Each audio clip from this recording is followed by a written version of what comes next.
ден! Казвам се Вадим Косов и сега гледате курсове по програмиране за деца на език JavaScript.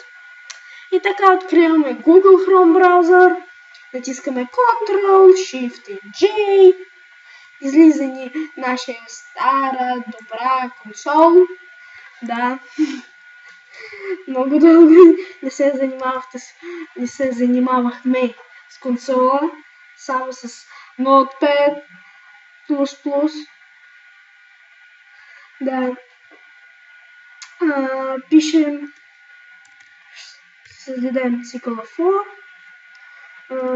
нещо променливо, което ще е равно на 0, после нещо, което ще се прави, не да се прави, да се проверява, например да е, и например ей това, лесното е, нали?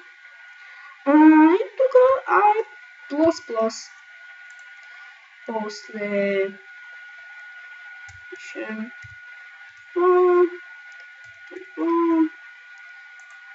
тук пък да е console.log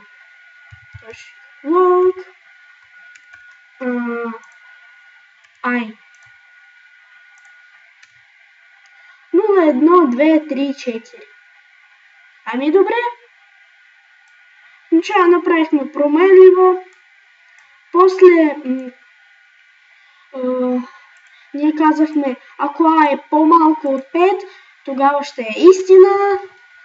Ако е повече от 5 или е 5, точно 5, то ще е лъжа, грешка. Няма да се изпълнява цикъла.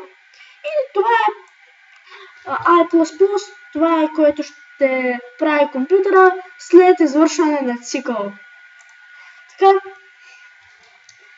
Сега да направим друго.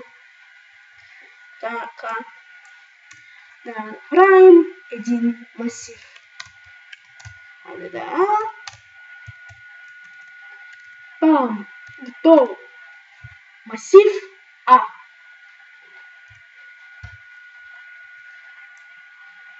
Сега айде да... Не. Това. Ctrl-C. Ctrl-V. I. Така. Равно на I. Това е нещо странно. Странни неща въобще пиша. Да. 4. Така. А. 0, 1, 2, 3, 4. Какво се случи? Какво стана, бе? Начало I беше 0. После беше 1. После беше 2, 3 и 4. После ще е 5, но това вече е лъжа, това вече е невярно. С това не се пише. И само 5 пъти, извинявайте. Ще го направим. Не повече, не по-малко.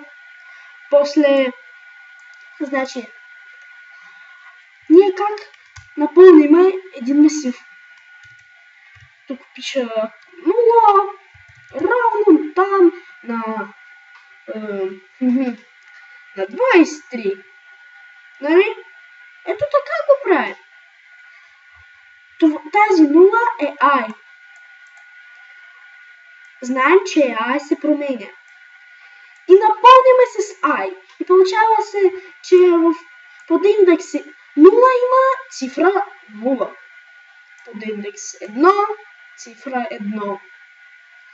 Това е малко странно, въобще не е странно, мисля.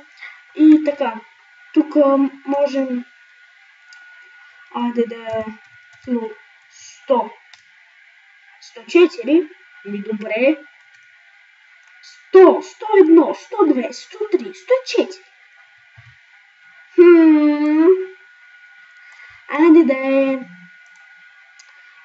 не знам там, 10 минус I. 6. О, 10, 9, 8, 7, 6.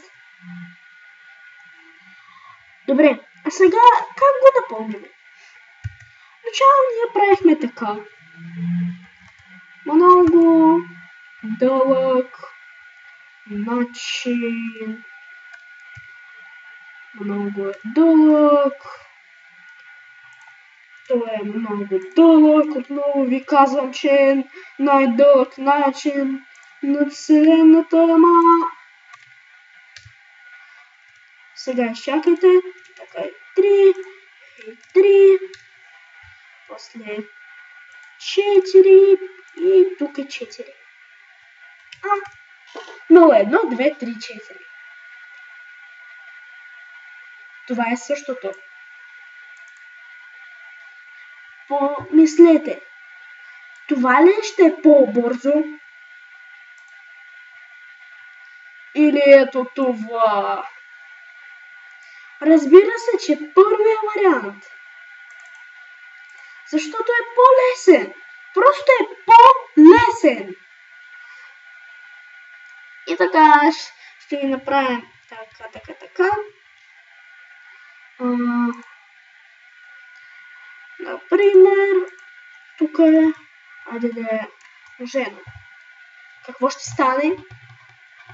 Чакам ви отговорите. Помислете. Enter. Откривам. Вече и Enter. 0, 10, 20, 30, 40. Добре.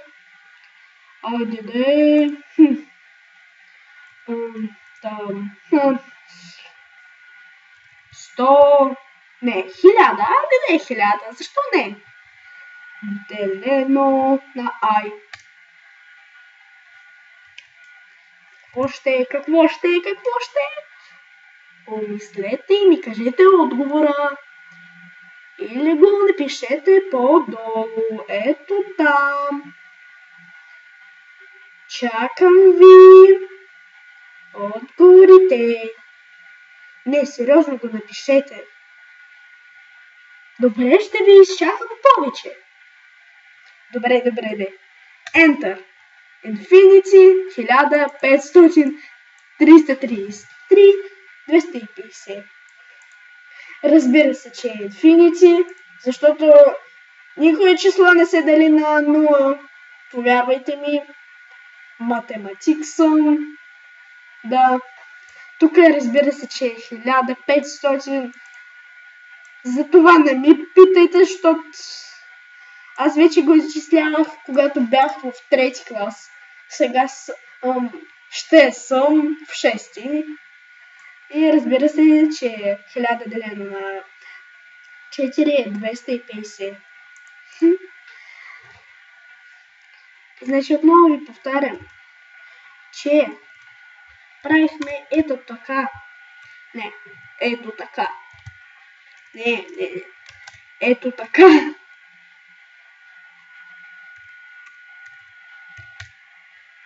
После го напълняме. Много ни беше трудно. Ама се появи цикълофор и ни промени живота. Да. Правихме ето така. Вие можете да погледнете по-старите уроци, да видите, че правих точно по този начин. Колко седмици са минали? Май 2-3. Само 2-3 седмици.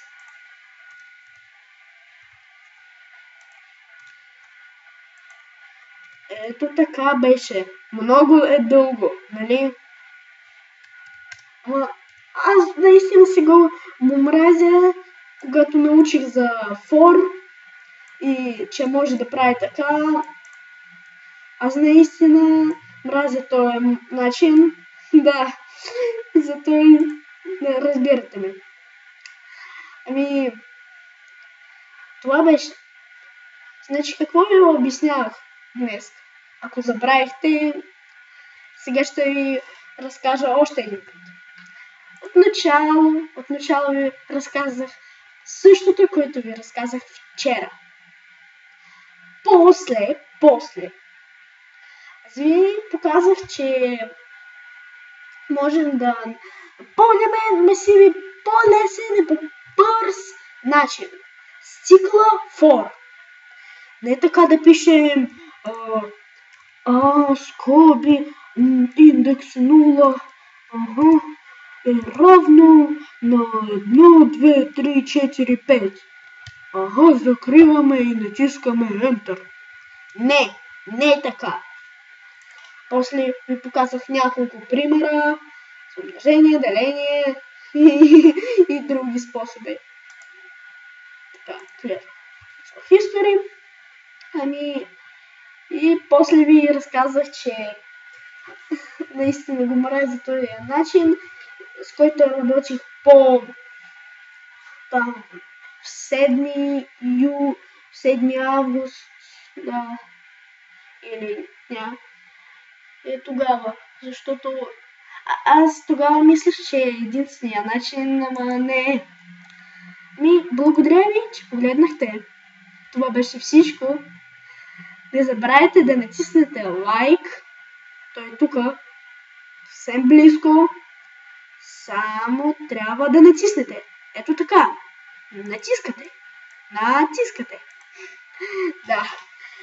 И да натиснете копчето subscribe. С вас беше Витко Колосов. Довиждане, до нови срещи. Чао!